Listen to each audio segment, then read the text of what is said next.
The boy kept pointing at the tree line. His fingers shook like he was marking something for death. February 15, 1946, Operation Snowfall, 110th Reconnaissance Battalion. We'd been tasked with clearing Nazi holdouts from the Bavarian highlands, but Spildorf felt different. Wrong. The kind of wrong that makes your teeth ache. I'm Staff Sergeant Kepler, and I'd seen enough war to know when a place wanted you dead. The village sat in a valley like a broken jaw. Half the buildings collapsed from Allied bombing. Snow fell in thick, wet clumps that stuck to everything. Our gear, our faces, our souls. The locals wouldn't look at us. They'd scurry past with their heads down, muttering prayers in German. But the boy, Eric, he was different, maybe 12 years old, with eyes like winter glass. He'd been assigned as our guide, but he wouldn't go near the forest. "Nicht in die Bäume," he whispered, backing away when Corporal Brandt approached. "Don't go in the trees." The fog rolled down from the mountains like smoke from a funeral pyre. It tasted metallic, like blood and copper pennies. My compass needle spun lazy circles, refusing to find north. The radio crackled with static that sounded almost like voices. An old man hobbled toward us, his breath coming out in white puffs. His coat was patched with different fabrics, like he'd been collecting pieces of the dead. "You shouldn't be here," he said in broken English. "This place, it remembers." "Remembers what, old man?" He looked at the tree line where the fog seemed to pulse with its own heartbeat. "The hunger, the thing that wears faces like masks." The temperature dropped 10 degrees in seconds. Our breath turned to ice crystals in the air, and from somewhere in the pines, I heard it. A howl that started animal but ended human, like something had forgotten how to be what it was pretending to be. Eric ran, just turned and sprinted back toward the village, his boots slipping on the frozen ground. He didn't look back. The fog crept closer, reaching for us with gray fingers. The chapel squatted in the woods like a cancer. Gothic stone, ivy-covered walls, and a roof that had caved in decades ago. But it was what we found inside that made my blood run cold. Nazi excavation equipment, shovels, picks, and something that looked like a primitive drill. They'd been digging, but not for treasure, for something else, something that had been buried for a reason. On the far wall, carved into the stone, was a wolf, but not quite. Its proportions were wrong, too long, too angular.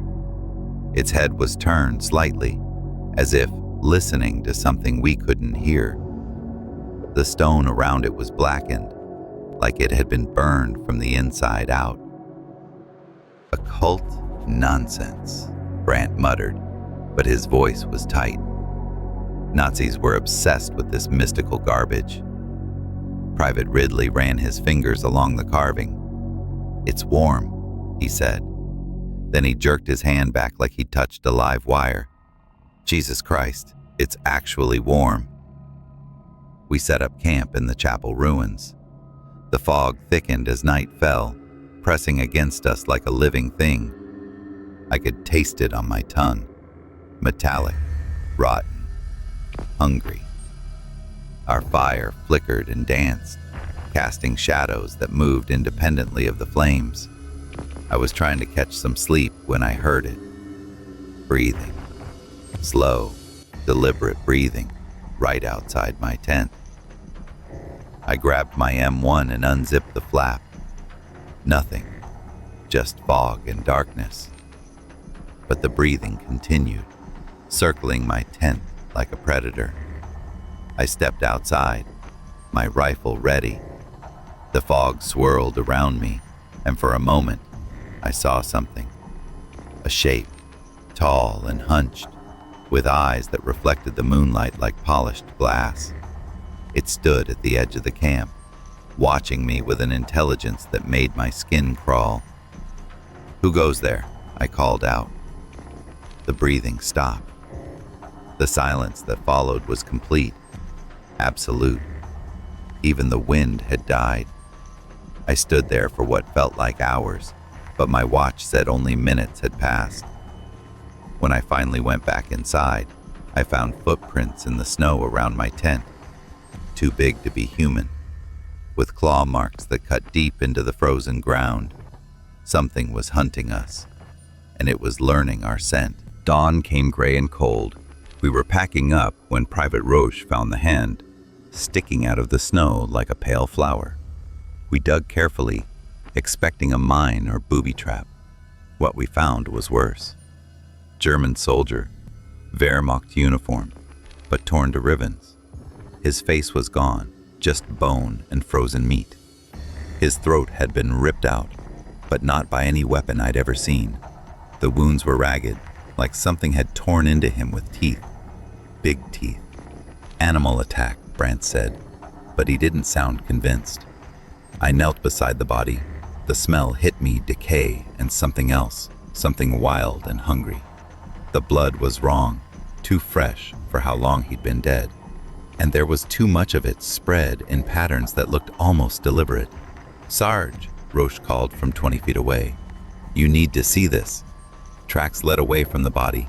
At first, they looked like wolf prints, large with deep claw marks. But as we followed them deeper into the woods, they changed. The paws became boot prints. Human boot prints. Size 10, standard Wehrmacht issue. The fog grew thicker with each step. My compass spun wildly, the needle unable to find magnetic north. The temperature dropped another 10 degrees. Our breath came out in white clouds that hung in the air like ghosts. "We should head back," I said, but my voice sounded strange, hollow. That's when the sky went dark, not gradually, like sunset, all at once, like someone had thrown a switch. The forest plunged into absolute darkness. I could hear my heart beating in my ears, and from somewhere ahead, we heard it. A howl that started low and rose to a scream, but it wasn't quite animal. It was something else. Something that had learned to mimic a wolf, but had forgotten how to hide the hunger underneath. The tracks led deeper into the darkness, and despite every instinct screaming at me to run, I knew we had to follow them. The radio crackled at 2:30 a.m. My own voice, speaking German words I'd never learned. "Kepler, this is Brandt. Perimeter check, over." "Copy, Corporal, all quiet." But then I heard it again. The same transmission, but different, distant, speaking in a language that sounded like grinding stone. "Kepler, kommst du? Kommst du?" I grabbed the radio. "Brandt, say again. Are you speaking German?" "What?" "No, Sarge. I haven't transmitted in 20 minutes. The radio went dead. Static filled the air, and underneath it, I could hear whispers. Our call signs repeated over and over like a prayer. Kepler, Roche, Ridley, but spoken in accents that didn't belong to any of us. I found a photograph in my breast pocket, black and white, showing our campsite from the tree line. In the background, barely visible, was a silhouette, tall, hunched, watching us through the fog. The timestamp said it was taken 4 hours ago. I'd been asleep 4 hours ago. Back at camp, Roche was talking in his sleep, but it wasn't English. It was chanting, low, rhythmic, in a language that made my teeth ache. His eyes were closed, but his lips moved with precision, like he was reciting from memory. "Roche," I shook him. "Wake up." He opened his eyes.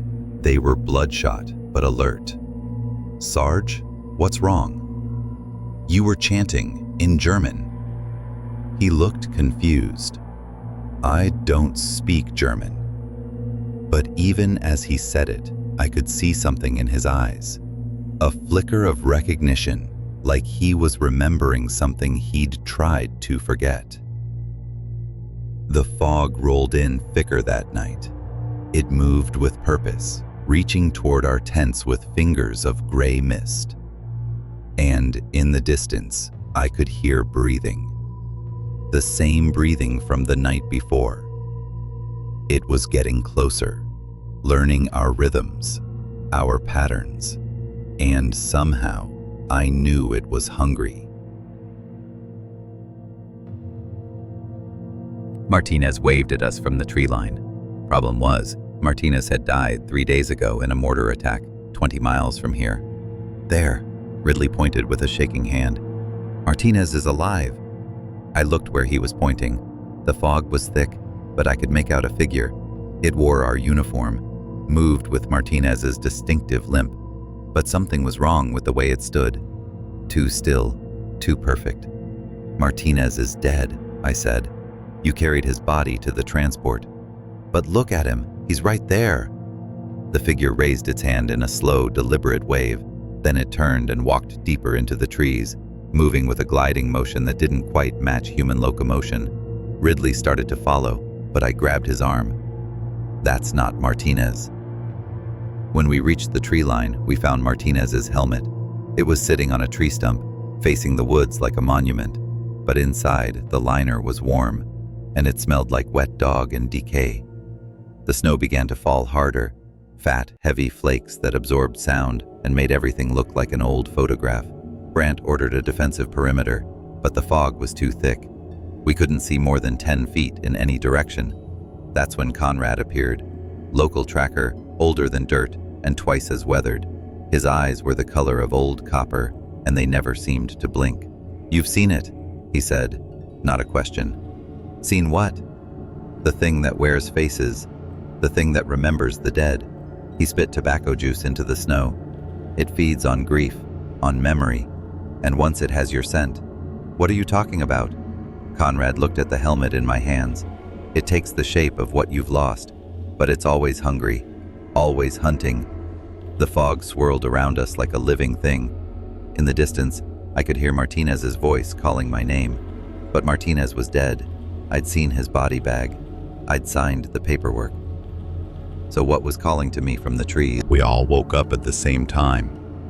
That was the first clue something was wrong. I'd taken first watch, but somehow I was in my sleeping bag, fully dressed, with my boots still on. The taste of copper filled my mouth like I'd been chewing on pennies. What time is it? Brandt asked, fumbling for his watch. I checked mine. 03:47 hours. But Roach's watch said 06:23. Ridley said 02:11. None of us remembered going to sleep. Who had the watch? I asked. Nobody answered.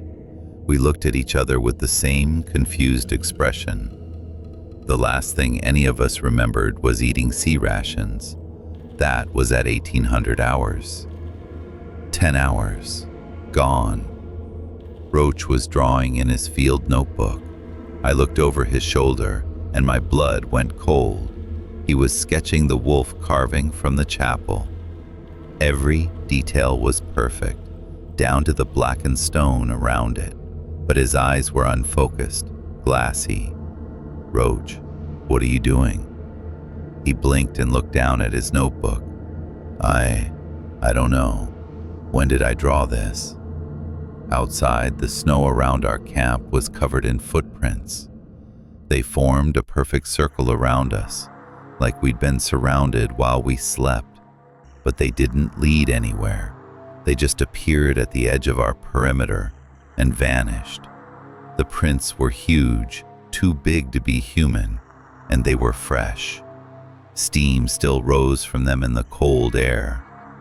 How long were we out? Brandt asked. I didn't have an answer, but as I stared at the footprints, I realized something that made my skin crawl. They weren't random. They were deliberate, calculated, like something had been studying us while we slept. And in the center of the circle, pressed into the snow like a signature, was a message, carved letters that spelled out a single word: soon. The fog was getting thicker, and somewhere in it, I could hear breathing. The storm hit us like artillery. One moment we were walking through light snow. The next, we were fighting through a wall of white that cut visibility to zero. The wind howled like something in agony, and the cold sliced through our gear like razor blades. Eric was supposed to stay close. That was protocol. But when the storm passed, he was gone. We found his boots first, sitting in the snow, laces still tied, like he'd simply stepped out of them and walked away barefoot. But they were facing the wrong direction, away from the village, away from safety, toward the deep woods where the fog never lifted. "Eric," I called. My voice was swallowed by the wind before it could travel 10 feet. "Eric, where are you?" That's when I heard him, his voice, thin and scared, calling from behind a massive pine tree. "Help me! Please, I'm hurt!" I moved toward the sound, my M1 ready. The others followed, boots crunching in the snow. But as we got closer, something felt wrong. The voice was coming from the right direction, but it was too clear, too perfect. "Eric, is that you?" "Yes, I'm here. I can't move." But then I heard it again, the same voice, but from the opposite direction. "Help me, I'm over here." I stopped dead. The others heard it too. Brant raised his weapon, scanning the tree line. Roche was backing away, his face pale as the snow. "That's not possible," Ridley whispered. Both voices continued calling, getting more desperate. "Please, don't leave me. I'm scared." They were saying the exact same words, in perfect synchronization, like a recording being played from two different phonographs. I looked at the boots in the snow. They were small, child-sized, and they were still warm. Steam rose from them in the cold air, like they'd just been removed from living feet. "We need to go," I said. "Now." But as we turned to leave, I heard a third voice, deeper, older. It sounded like Eric, but aged 20 years in 20 seconds. "Why are you leaving me?" it asked. "I thought soldiers were supposed to help." The fog rolled in, and the voices multiplied. Brant broke that night. I found him sitting outside his tent, staring at the chapel ruins with eyes that had seen too much. His hands shook as he lit a cigarette, and he kept mumbling the same phrase over and over. "It's not an animal. It's not an animal." "Brant, what are you talking about?" He looked up at me with hollow eyes. "The Nazis. They found something under the chapel. Something that should have stayed buried." "What kind of something?" "I've been down there, Kepler, in the tunnels. I've seen it." He took a long drag from his cigarette. "It's not a wolf. It's not human. It's something else. Something that remembers every face it's worn." Roche was doing it again, the chanting, but this time I could make out some of the words. They were coordinates, longitude and latitude, but spoken in reverse, like he was trying to unmake a location. "The documents," Brant continued, "they called it Operation Seelenhund, Soulhound. They thought they could control it, use it as a weapon against the Allies. What happened to them?"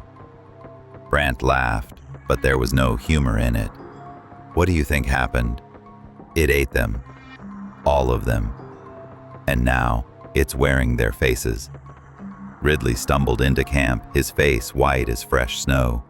"Sarge, I found something, my own footprints leading to the chapel, but I haven't been there since yesterday. I looked at the tracks in the snow. They were definitely from Ridley's boots. Same tread pattern, same size, but they were deeper than they should have been, like whatever made them weighed more than Ridley. I think it's learning, Brant said. Every night we stay here, it absorbs more of us. Our voices, our faces, our memories. It's building a collection. The fog was rolling in again, thicker this time, like wool soaked in blood, and in the distance, I could hear footsteps, slow, deliberate footsteps that matched our cadence perfectly. We need to check the chapel, I said. Tonight. No, Brant whispered.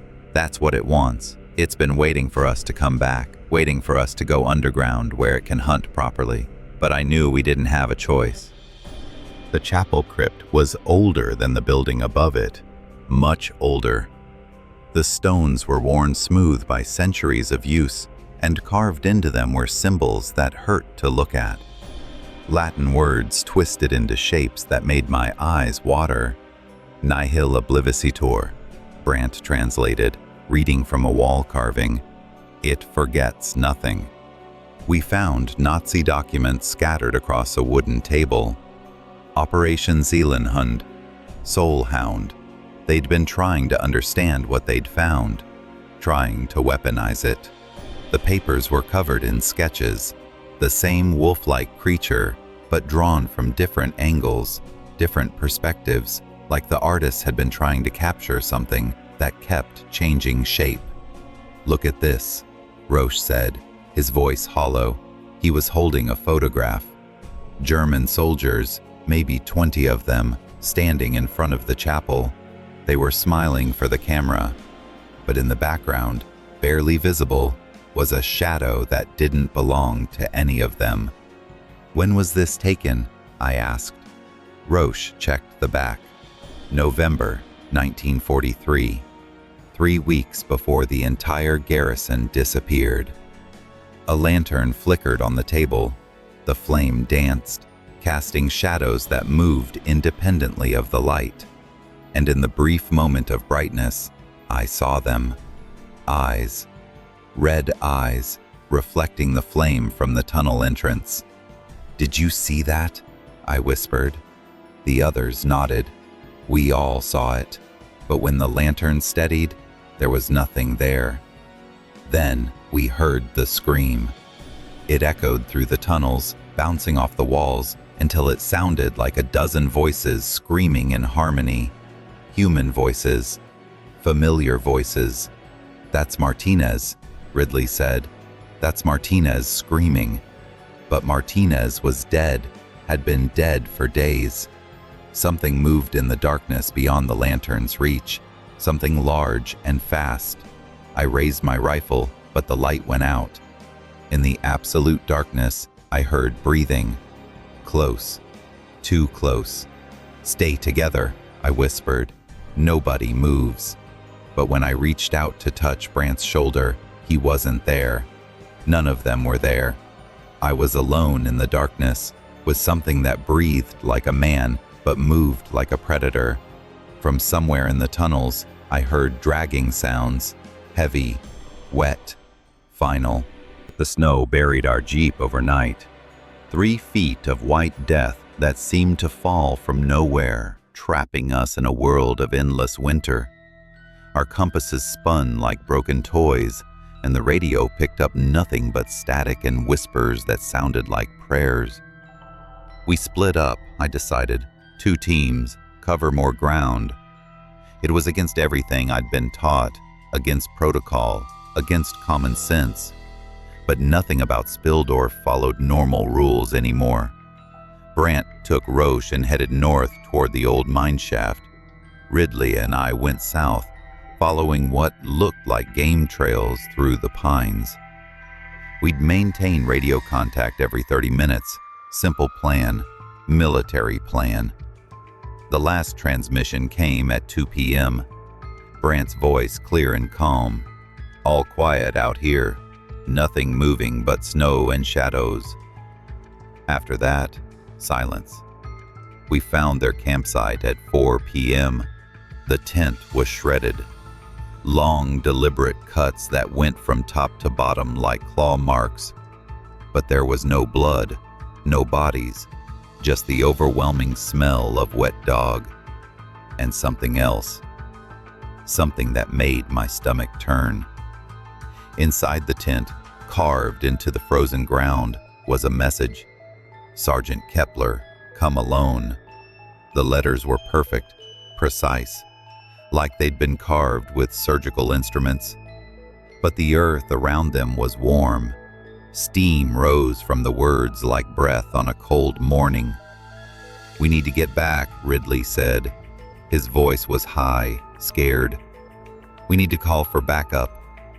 But I knew there was no backup coming.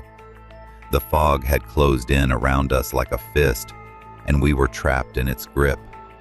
Where are the bodies? I asked. Ridley didn't answer. He was staring at something in the snow beside the tent. Footprints, 2 sets, leading away from the campsite into the deep woods. But they were wrong. The stride was too long. The depth was inconsistent. Like whatever made them was still learning how to walk. From somewhere in the fog, I heard Brandt's voice calling my name. Kepler, come alone. Ridley came back at dawn.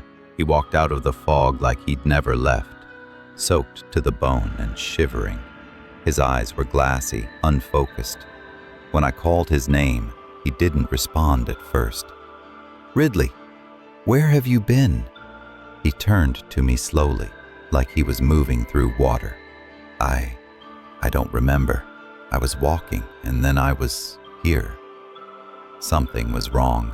The way he moved was too careful, too deliberate, like he was concentrating on every step, remembering how to be human.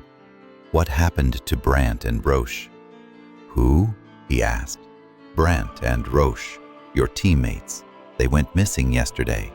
Ridley's face was blank. I don't know anyone named Brandt. My blood turned to ice. I'd served with these men for 8 months. We'd been through hell together, but the thing standing in front of me was looking at me like I was a stranger. Look at his eyes, a voice whispered behind me. I turned. Roche was there, backing away from Ridley with terror written across his face. Really, look at them. I did. Ridley's eyes were brown.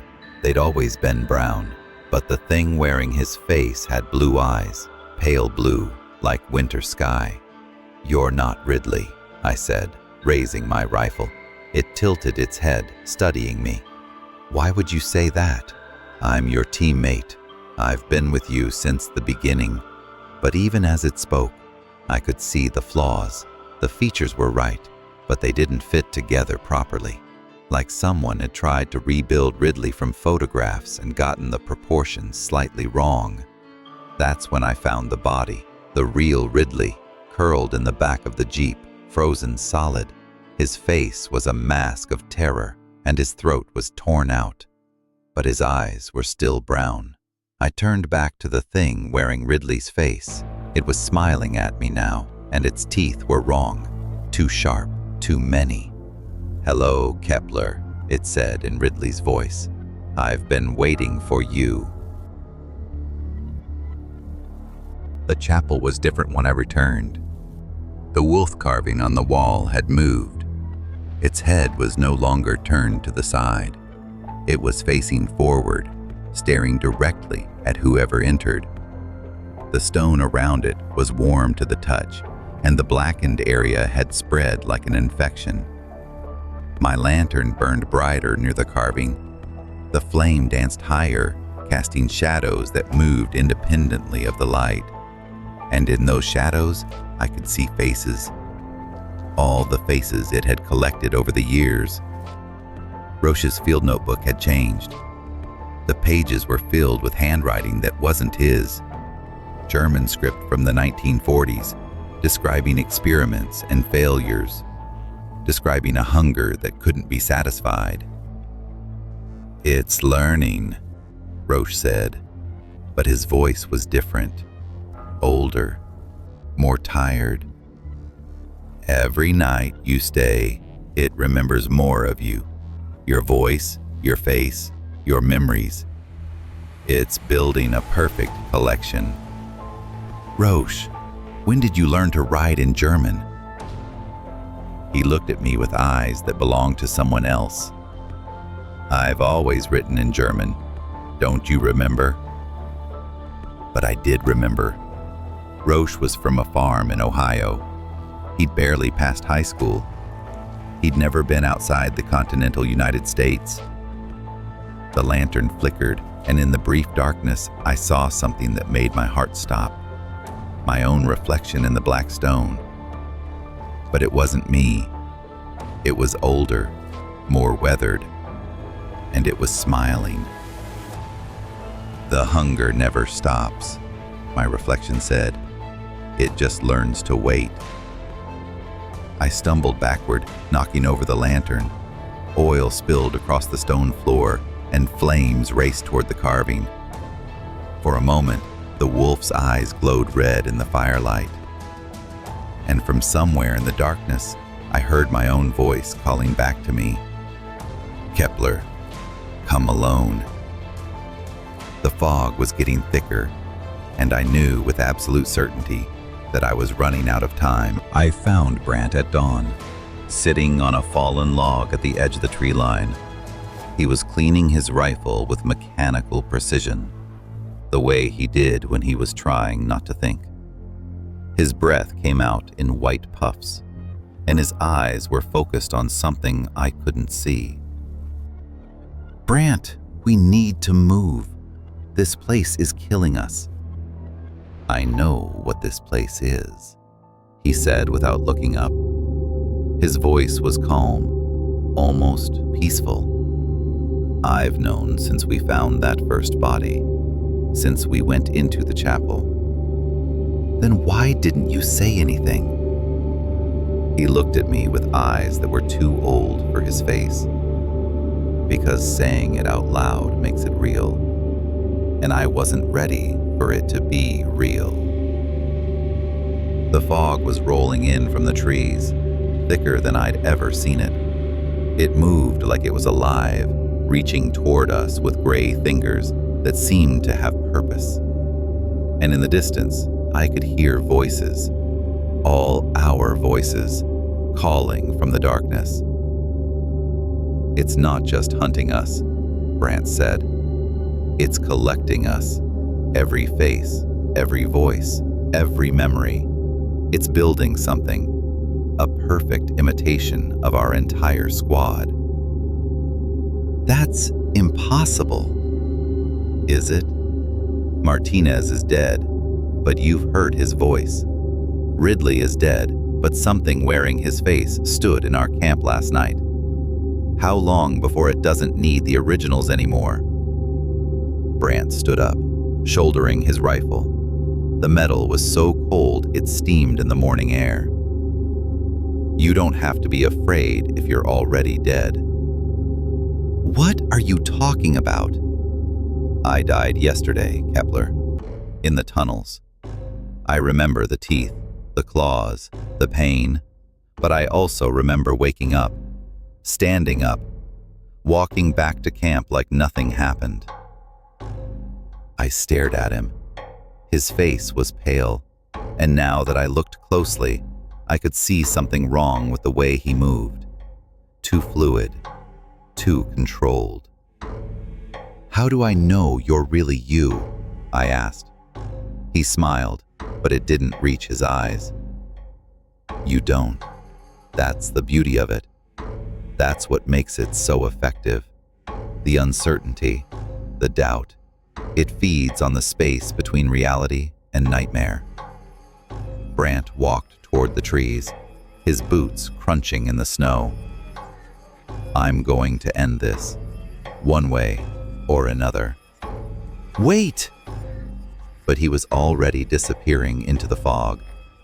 I heard shots, 3 quick bursts from his M1, then silence, then a scream that sounded like Brandt but lasted too long, rose too high, ended too suddenly. When I found his boots, they were turned backwards, facing away from the world of the living. Only two of us remained, me and Roach. Or at least I thought it was Roach. In the gray light of what might have been morning, it was getting harder to tell what was real. The fog had been playing tricks on my eyes, and exhaustion was making everything feel like a fever dream. "We need to get out of here," I said, checking my map. "Extraction point is 3 miles north." But when I looked at the map, the terrain didn't match what I was seeing. The chapel was marked as being south of our position, but I could see it to the east. The village was supposed to be a mile away, but it had vanished completely. "The map is wrong," Roach said.